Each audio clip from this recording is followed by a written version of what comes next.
Muntik bang malagay sa alanganin sa kanyang laban na nakatakda para bukas ng gabi ang ating pamantong si John Riel Casimero. Sumobra kasi ang timbang ni Casimero sa tinatawag na official weigh-in. Makita mo po muna tayo kay Sports Saksi, Chino Trinidad.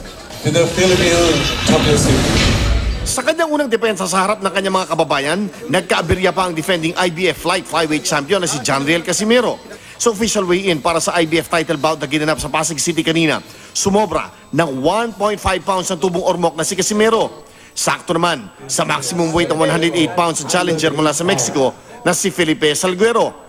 Binigyan ng 1.5 oras si Casimero na pigain ang kanyang sobrang bigat.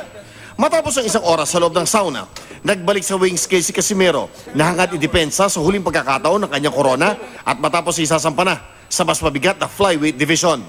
Para masigurong sakto siya sa timbang, ay tinanggal ni Casimero ang lahat ng kanyang saplot.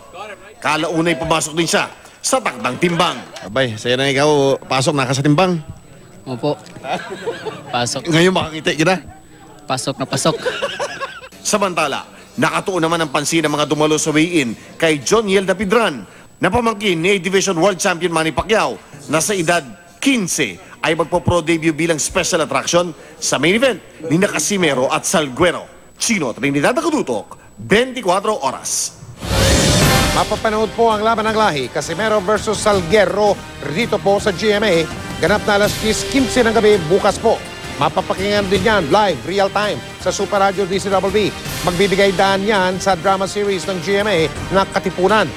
Yan po ay para sa laban ng lahi, Casimero versus Salguero. Sa susunod na Sabado nyo na po muling matututukan ang Katipunan.